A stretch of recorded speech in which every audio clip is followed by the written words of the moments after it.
Bismillahirrohmanirrohim. Assalamualaikum warahmatullahi wabarakatuh. Selamat pagi kepada yang terhormat Ibu Jatut Yoga Prameswari selaku dosen pengampu mata kuliah analisis kesalahan berbahasa. Perkenankan kami dari kelompok 5 akan mempresentasikan hasil diskusi kami yang berjudul Analisis Kesalahan Morfologi. Perkenalkan anggota kelompok kami yang beranggotakan saya sendiri, Aulia Salsabila, Asti Lianti, Eka Indriani, Faula Maulida, Iksan Aditya, dan Siti Mulia Siami. A. Pengertian morfologi. Istilah morfologi diturunkan dari bahasa Inggris morphology, artinya cabang ilmu linguistik yang mempelajari tentang susunan atau bagian-bagian kata secara gramatikal. Pada awalnya, ilmu ini lebih dikenal dengan sebutan morfemis, yaitu studi tentang morfem. Namun, seiring dengan perkembangan dan dinamika bahasa, istilah yang kemudian lebih populer adalah morfologi.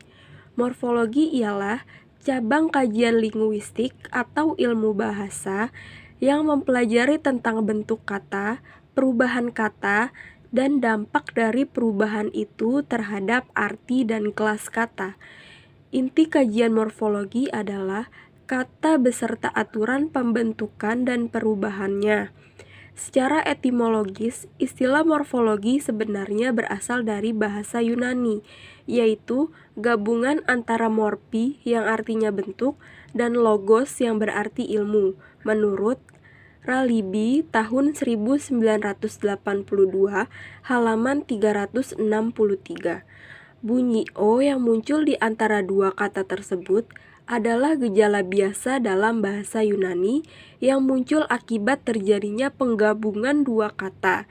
Gejala yang hampir sama terjadi, misalnya antara kata sikel dengan logos, yang berarti psikologi, dan antara fon dengan logos, yang artinya fonologi. Selanjutnya B. Ruang lingkup morfologi. Morfologi merupakan studi yang mengkaji tentang kata dan perubahannya. Proses perubahan sebuah kata mengalami banyak gejala dan aspek-aspek kebahasaan lain yang mengikutinya.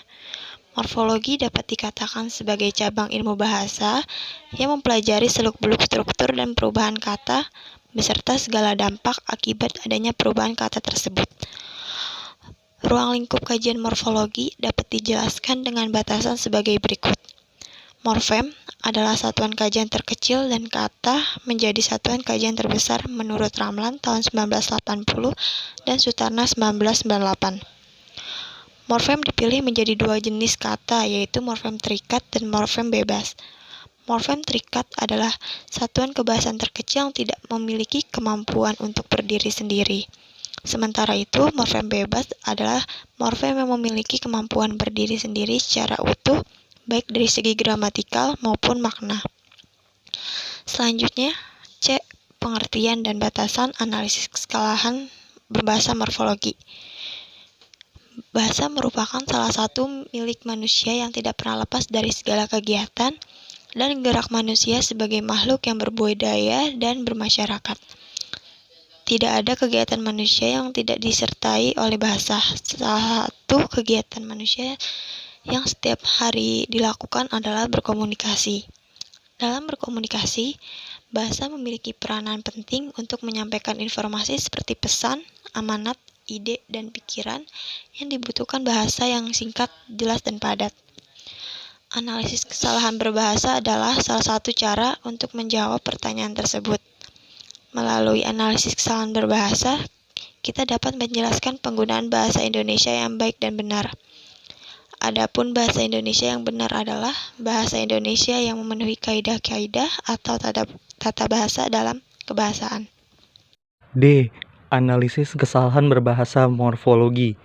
Kaitannya dengan keperluan analisis kesalahan berbahasa dalam bidang morfologi, menurut Badudu pada tahun 1982 dan Tarigan serta Sulistianingsih pada tahun 1979, kesalahan berbahasa morfologi terbagi menjadi 3 kelompok, yaitu kesalahan afiksasi, kesalahan reduplikasi, serta kesalahan pemajemukan. Berikut saya akan menjelaskan tentang kesalahan bidang afiksasi. A. Kesalahan bidang afiksasi. Kesalahan berbahasa dalam bidang afiksasi antara lain yang dipaparkan sebagai berikut ini. 1. Afiks yang luluh tidak diluluhkan. Kaidah afiksasi awalan men manakala memasuki kata dasar yang dimulai huruf T, S, K, P harus luluh menjadi men, meng, dan mem. Misalnya men memasuki kata dasar tarik, satu, kurang, dan pinjam akan menjadi menarik, menyatu, mengurang, dan meminjam. 2. Afiks yang tidak luluh diluluhkan. Afiks men memasuki kata asal atau kata dasar yang dimulai huruf klaster seperti transmigrasi dan prosentase tidak luluh. Misalnya mentransmigrasikan dan memprosentasekan. 3. Morfem men disingkat n. Bentuk narik merupakan salah satu contoh kata dasar dari sekian kata dasar yang non-baku. Kata dasar tersebut muncul dari pengaruh kesalahan afiksasi, yakni dari kata tarik lalu mendapat awalan men, menjadilah kata menarik. Selanjutnya dalam proses komunikasi hanya menggunakan narik, padahal seharusnya menarik seperti dalam kalimat, saya belum menarik kesimpulan. 4. Morfologi men disingkat ny. Bentuk kata menyampaikan bukanlah kata dasar yang baku. Kata dasar tersebut muncul dari pengaruh kesalahan afiksasi, yakni kata sampai lalu mendapat awalan men, menjadilah kata berimbuhan menyampaikan. Selanjutnya, dalam proses berkomunikasi hanya menggunakan nyampai atau nyampaikan, padahal seharusnya menyampaikan. Kelima, morfologi meng disingkat eng. Misalnya, kata berimbuhan seperti ngoreksi bukanlah kata berimbuhan yang baku. Kata berimbuhan tersebut muncul dari pengaruh kesalahan afiksasi alomorf meng, yakni kata koreksi lalu memasuki awalan men, menjadilah kata berimbuhan mengoreksi. Selanjutnya dalam proses berkomunikasi hanya menggunakan ngoreksi, padahal seharusnya mengoreksi seperti dalam kalimat ini. Aminuddin mengoreksi pemerintah secara sopan. Yang keenam, morf menge disingkat nge. Kata dasar seperti ngebom bukanlah kata yang baku. Kata dasar tersebut muncul sebagai akibat kesalahan afiksasi alomorf menge, yakni dari kata dasar bom lalu dimasuki awalan men, menjadilah kata berimbuhan mengebom. Selanjutnya, dalam proses berkomunikasi masyarakat hanya menggunakan ngebom, padahal seharusnya mengebom seperti dalam kalimat ini. Syarifuddin berencana akan mengebom Pantai Sanur. Lalu yang B, ada kesalahan morfologi segi reduplikasi. Salah satu bentuk kesalahan morfologis dalam segi reduplikasi adalah perulangan bentuk dasar. Misalnya, ngarang-mengarang. Bentuk perulangan tersebut berdasar dari kata asal karang, lalu mendapat awalan men, menjadilah mengarang. Selanjutnya, kata dasar mengarang mengalami proses reduplikasi ngarang-mengarang, yang semestinya karang-mengarang seperti dalam kalimat ini. Mereka belajar tentang karang-mengarang di sekolah. Kata ulang lain yang biasa ditemukan seperti itu adalah sebagai berikut. Ngejek-mengejek harusnya menjadi ejek-mengejek. Lalu mengutip-mengutip seharusnya menjadi kutip-mengutip. Atau pula ada juga ngunjung-mengunjungi seharusnya menjadi kunjung-mengunjungi. Materi selanjutnya adalah kesalahan morfologi segi proses pemajemukan. Kata majemuk ditinjau dari segi struktur ialah kata yang terdiri atas dua kata atau lebih sebagai unsurnya. Kata-kata pembentuk kata majemuk itu masing-masing terdiri atas morfem dasar. Adapun dari segi artinya, kata majemuk itu tidak menonjolkan arti kata, tetapi gabungan kata yang bersama-sama membentuk suatu makna baru. Di antaranya terdapat kata majemuk yang seharusnya disatukan tetapi dipisahkan. Kata majemuk yang ditulis terpisah seperti pasca, panen, ekstrakurikuler, itu semua adalah kata majemuk yang non-baku.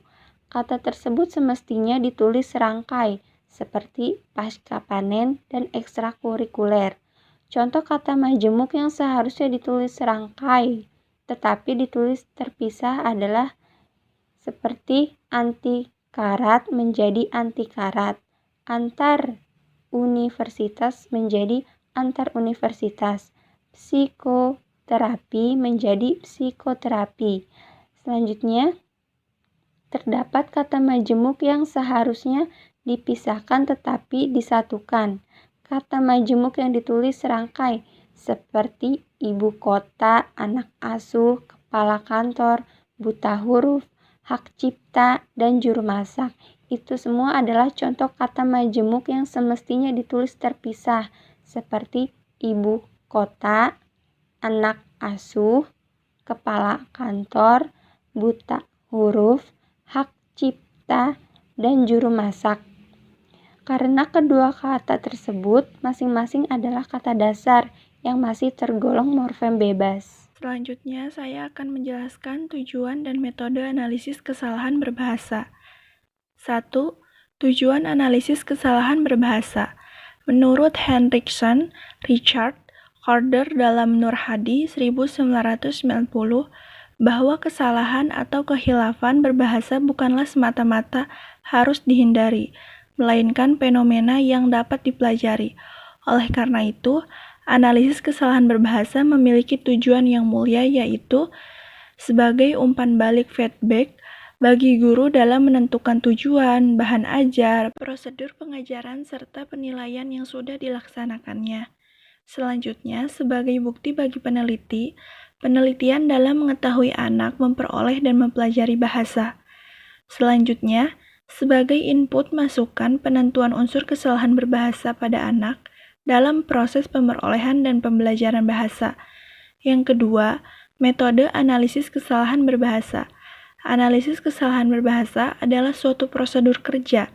Sebagai suatu prosedur kerja atau metode, analisis kesalahan berbahasa memiliki langkah kerja tertentu.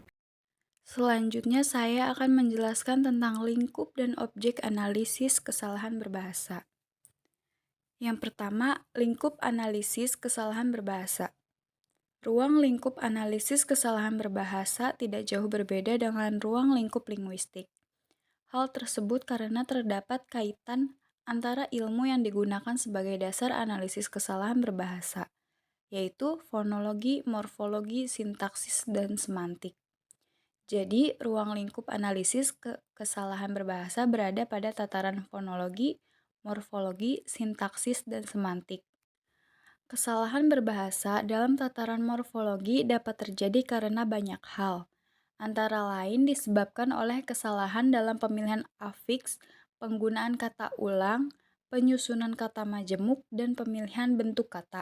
Marhamah dan Atika dalam bukunya tahun 2011, halaman 56 menjelaskan analisis kesalahan berbahasa pada tataran morfologi merupakan kegiatan mengidentifikasi, mengklasifikasi, dan menginterpretasi kesalahan pada bidang morfologi yang berhubungan dengan penggunaan morfem, kata, dan semua derivasinya.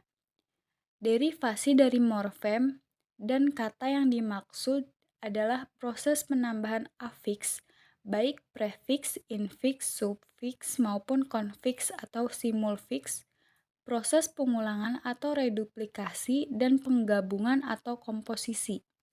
Menurut Tarigan, dalam bukunya pada tahun 1996, halaman 48-49, mengelompokkan kesalahan berbahasa dalam bahasa Indonesia ke dalam beberapa kelompok, yakni yang pertama, berdasarkan tataran linguistik yang mengklasifikasikan kesalahan berbahasa di bidang fonologi, morfologi, sintaksis, semantik, dan wacana. Yang kedua, berdasarkan kegiatan atau keterampilan berbahasa yang mengklasifikasikan kesalahan berbahasa dalam kesalahan menyimak, berbicara, membaca, dan menulis. Yang ketiga, berdasarkan sarana atau jenis bahasa yang digunakan yang mengklasifikasikan kesalahan berbahasa menjadi kesalahan berbahasa lisan dan tertulis. Yang keempat, berdasarkan penyebab kesalahan yang mengklasifikasikan kesalahan berbahasa akibat pengajaran dan interpretasi.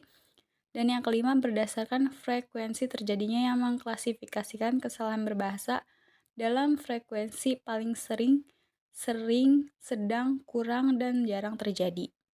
Yang kedua, ada objek analisis kesalahan berbahasa. Objek analisis kesalahan berbahasa tidak berbeda dengan objek linguistik. Artinya yang dijadikan objek analisis kesalahan berbahasa adalah secara umum pemakaian bahasa yang dilakukan oleh peserta didik. Namun, bukan semua jenis pemakaian bahasa menjadi objek analisis kesalahan berbahasa, melainkan hanya pemakaian bahasa yang bersifat formal atau resmi. Antara lain, pemakaian bahasa tulis pada laporan penelitian, karya ilmiah, seperti skripsi, tesis, disertasi, dan makalah, laporan kegiatan seperti kegiatan workshop, lokarya, seminar, praktik kerja lapangan, dan lain-lain. Objek analisis kesalahan berbahasa adalah bahasa. Oleh sebab itu, analisis kesalahan dalam pembicaraan ini identik dengan analisis kesalahan berbahasa. Analisis kesalahan menitikberatkan analisisnya pada bahasa ragam formal. Seperti kita ketahui, dilihat dari ragam pemakaiannya, bahasa itu dibedakan atas bahasa ragam santai dan bahasa ragam formal. Bahasa ragam formal digunakan orang pada situasi formal seperti berpidato, berceramah, khotbah, berdiskusi, berseminar, berkongres, dan lain-lain. Sekian presentasi dari kelompok kami. Semoga apa yang telah disampaikan bermanfaat untuk kita semua. Terima kasih atas perhatiannya. Kurang lebihnya mohon maaf. Wassalamualaikum warahmatullahi wabarakatuh.